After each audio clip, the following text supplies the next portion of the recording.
while 1 out of 5 Americans cannot afford to get the prescription drugs their doctors prescribe, and many elderly people can't afford prescription drugs. So what does that take us to? In my view, it takes us to a Medicare for all single-payer program. Medicare for all single-payer program. That will result in savings of many, many thousands of dollars per middle-class family. That's what it will result. Now, where Republicans, and recently Hillary Clinton attacked me, they say, well, Bernie, you're going to be raising taxes. Well, it may be and may not be. We're working on the final points. But it may well be that Jerry would have to pay a few $1,000s more in taxes, but I think Jerry would be pretty happy not to have to pay $19,000 to the private insurance companies.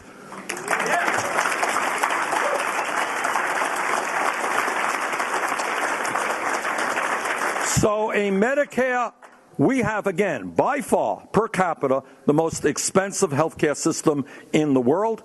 Under a Medicare for all single-payer system, the middle-class family would save thousands and thousands of dollars in their health care costs. We are going to rally the American people around that, because I think when you explain the facts to the American people, and when you ask how can it be that every other major country on earth manages to do that, why can't we? I think the American people will conclude that we can and we should move in that direction. Okay.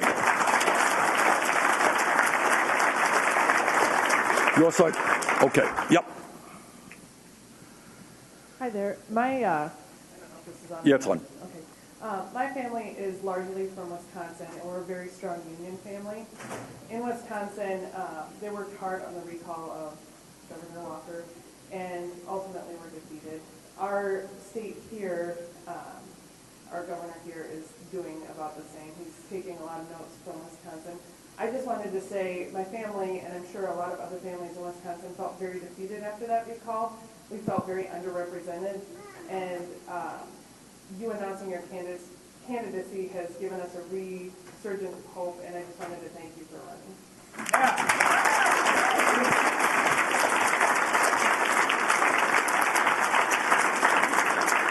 I'm sorry, your name is? Amanda. Amanda? All right, thank you, Amanda. Let me just say a word about trade unionism. I believe passionately, from the bottom of my heart, in the trade union movement.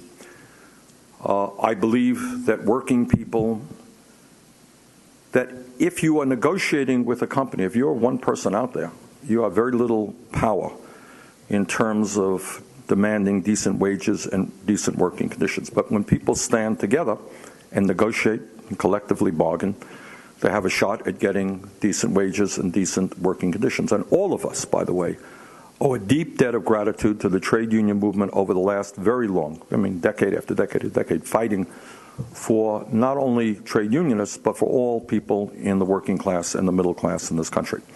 Now, where we are right now is for a wide variety of reasons. Anti-unionism activities on the part of employers, and with Scott Walker on the part of governors, him and others. The loss of millions of decent-paying manufacturing jobs, union jobs, as a result of a disastrous trade policy. There is no secret but that the trade union movement today is significantly diminished. I have introduced legislation which will address a very serious problem in this country today, and that is right now, there are millions of workers who would like to be in a union, but because of illegal employer opposition are unable to do so. So if you were working in a company and you were trying to organize, just coincidentally, the employer might say, well, I'm sorry, Amanda, you're fired because you were late 3 years ago. You say, that's why. And if by some miracle you actually got a vote, you went through the whole process, then the employer might refuse to sit down and negotiate a first contract. Okay? That goes on every day. We have introduced legislation that says, number one, if 50% of the employees in a bargaining unit plus one sign a card to belong to a union, they will have a union. And if an employer refuses to negotiate in good faith, that employer will be severely punished. Now, the reason there is strong opposition, and people like Scott Walker of Wisconsin want to break unions two parts. Number one, they represent employers who want to be able to pay lower wages. But second of all, they understand that today the political process is being pushed by corporate America and the big money interest. And the major obstacle to the corporate agenda is the trade union movement. If they can break the trade union movement, there is no opposition to them.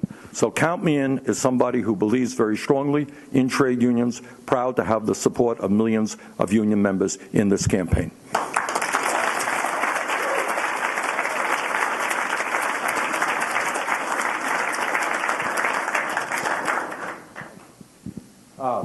I just saw the other day where the U.S. is now going to be selling arms to Taiwan, and I'm just curious, whose job is it that sells these weapons, and why do we keep arming our future enemies, Well, thank you. You touched on a very important issue. I don't know that Taiwan will, in fact, be a future enemy, but this is what I do know, that the military-industrial complex in this country fans the arms race. I have been in Latin American countries where they have a lot of sophisticated fighter jets. We don't know that they have ever used them or ever will use them. But companies make a lot of money by selling arms. I would like to see the United States being known all over the world as the country that helps poorer countries build schools, provide health care, provide education to their people, rather than arms designed to kill people.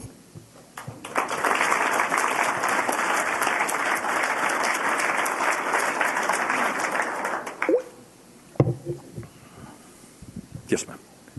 First of all, thanks for coming to Storm Lake. You touched on health care before, and there's one topic that people don't like to talk about because it's politically incorrect, and that's the China study.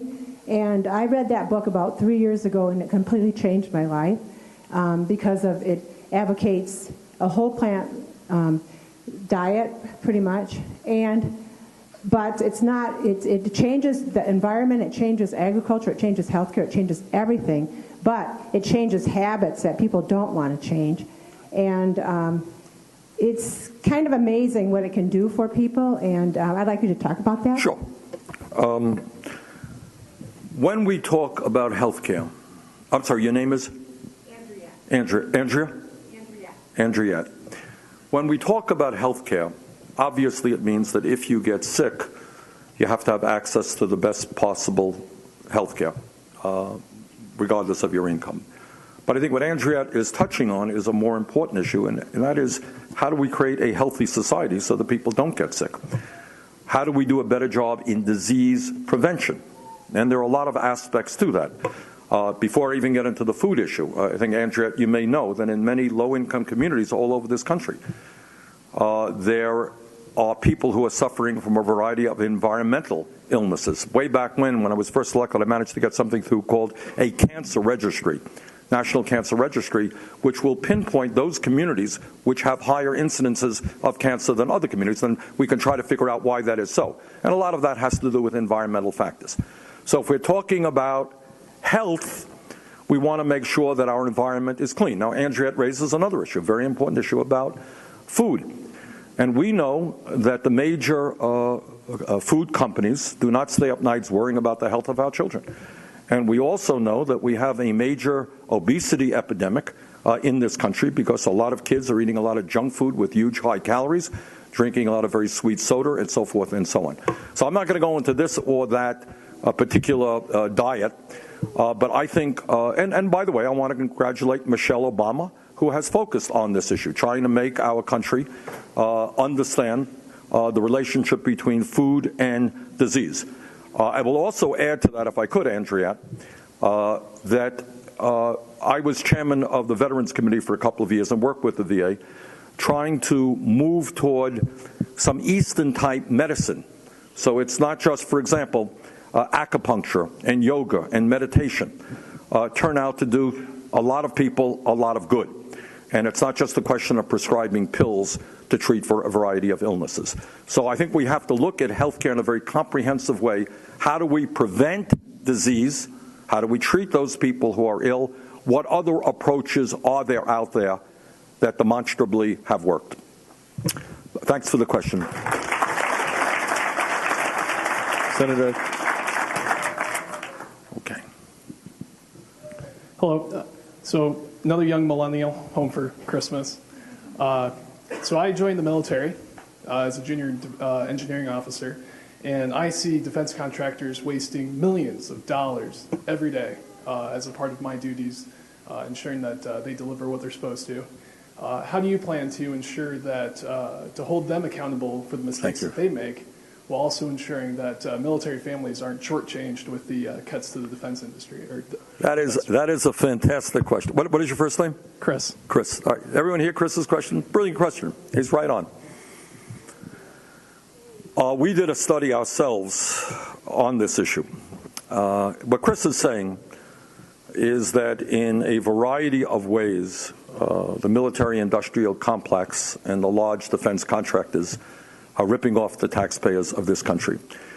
They're ripping them off through huge cost overruns, in which they say they bid for a contract and they say, okay, we'll build a system for X billion, and then it turns out that it is 2 times X by the time the system is built.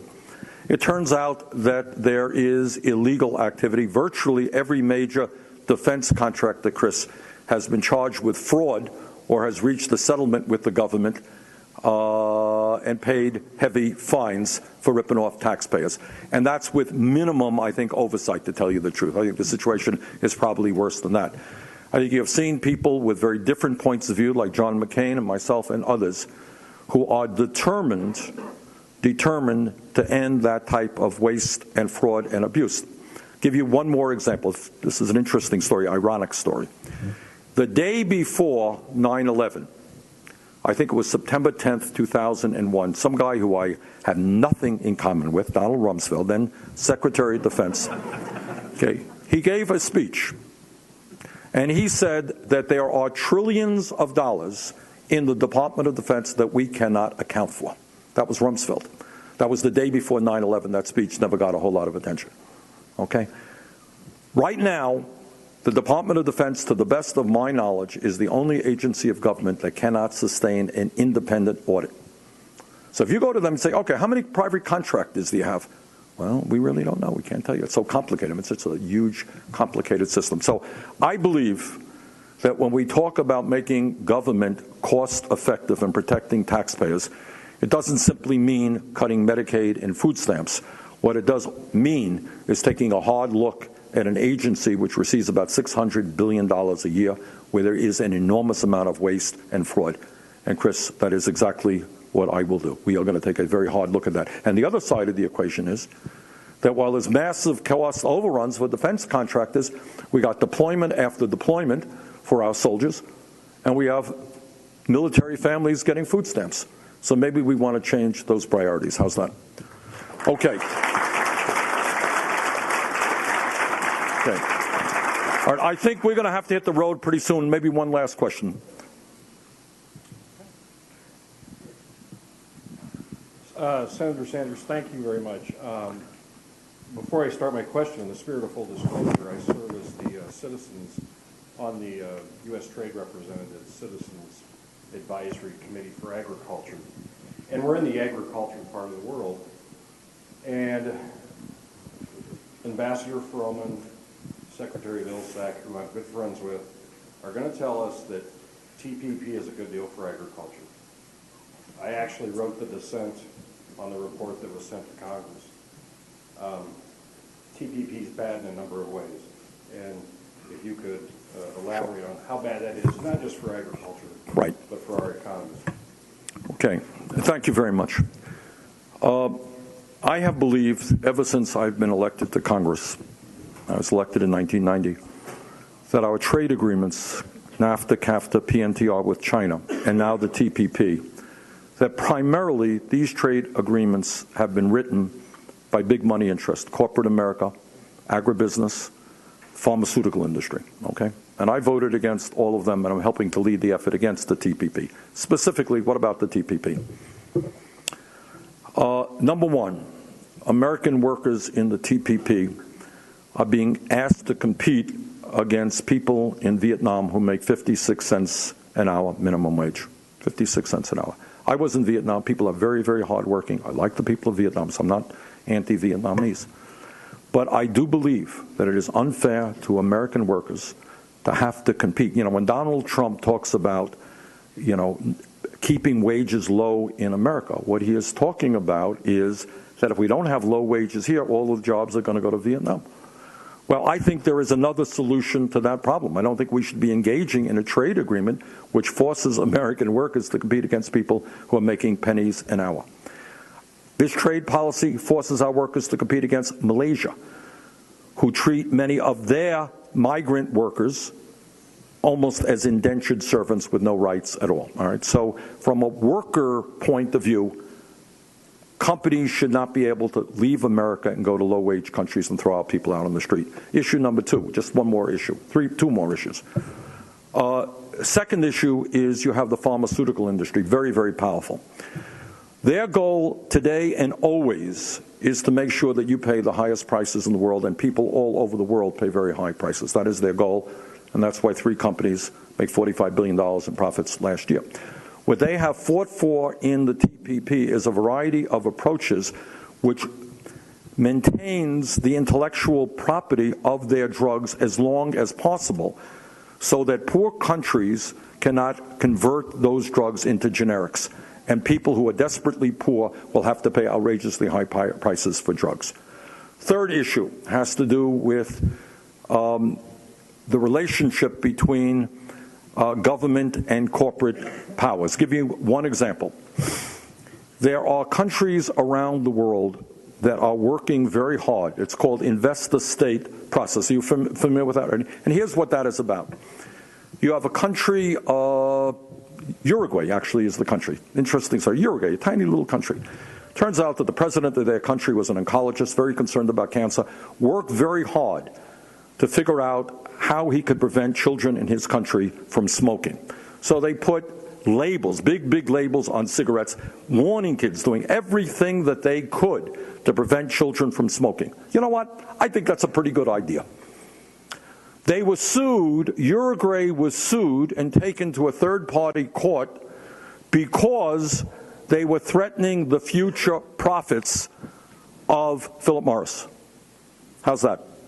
Philip Morris said, hey, we want the freedom to be able to make children sick and get cancer and emphysema, and that's how we make our money. How dare you limit our profits by selling cigarettes to children? And they're now in a third-party tribunal hearing this case. Uruguay does not have the power to make decisions for their own public health. That type of provision remains in the TPP. So if the state of Iowa, state of Vermont, wants to stand up for environmental reasons or health reasons, we could be sued by a corporation and taken to a third-party tribunal because we're ruining or inhibiting the profits of some private corporations. That is totally absurd. So for those reasons and many more, I am helping to lead the effort against the TPP, and I think we've got a shot to win this thing. Okay.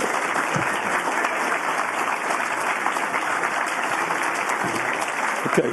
Let me just conclude. This is a great turnout, and I thank you so much for being here. I thank you very much for the great questions that you asked.